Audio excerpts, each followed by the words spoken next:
365일 24시간 살아있는 뉴스를 전합니다. YTN 뉴스 FM 100.3 HD2.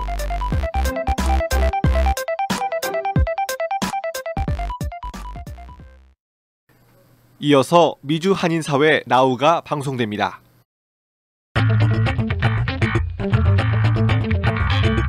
미주 한인사회 나우. 안녕하십니까.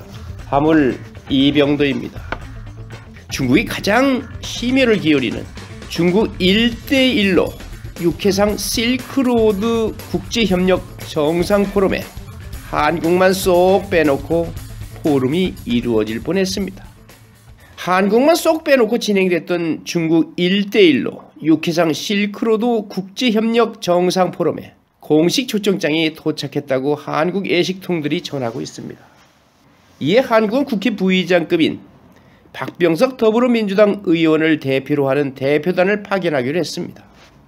14, 15일 베이징에서 열리는 1대1로 포럼에는 러시아, 터키, 필리핀, 이탈리아 등 28개국 정상이 참여합니다.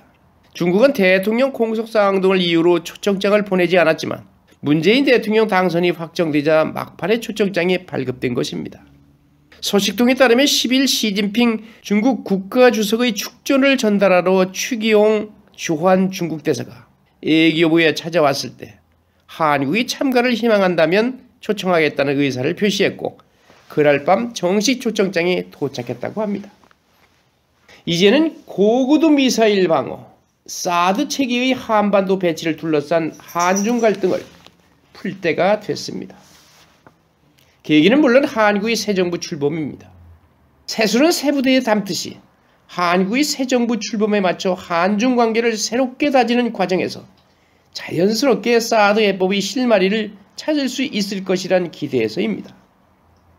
우선 시진핑 중국 국가주석이 성의를 보이는 듯 중국이 적극적인 신호를 보내고 있습니다. 문재인 대통령 당선에 미국이 백악관 대변인 명의의 축하 메시지를 보낸 데 비해 중국은 시진핑 주석 이름의 친서를 보냈습니다. 시 주석은 이에 앞서 산동성에서 우리 어린이들이 사망한 교통사고에 대해 애도를 표하고 사후 처리에 만전을 기할 것을 주문하는 등 한국을 각별히 배려하는 모습을 보이기도 했습니다. 시 주석은 한국 새 정부가 중국의 중대한 관심을 중시해 실제 행동으로 양국의 건강하고 평온한 발전을 추진해달라고 말하기도 했습니다. 중국의 중대한 관심이란 곧 사드 문제를 가리킵니다.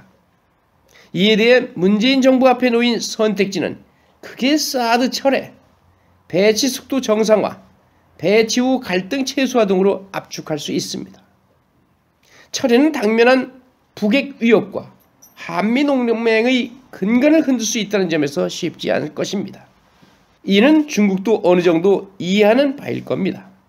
그런 상황에서 중국의 체면을 살리며 사드 갈등의 해법을 찾으려면 우선 사드 배치를 서두른다는 인상을 중국에 줄 필요는 없다는 것입니다.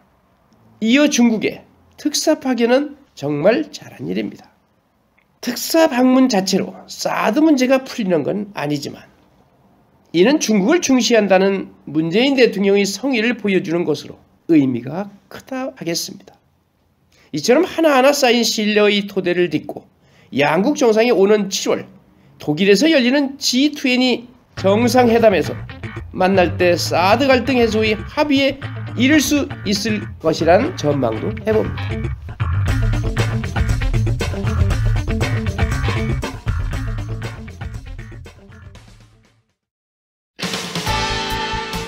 미국 로스앤젤레스에서 한국까지 약 9,577km. 그 먼 거리가 YTN 뉴스 FM에서는 너무나도 가까운 거리입니다. YTN 뉴스 FM을 듣고 계신 청취자 여러분은 지금 로스앤젤레스와 한국에서 동시에 살고 계십니다.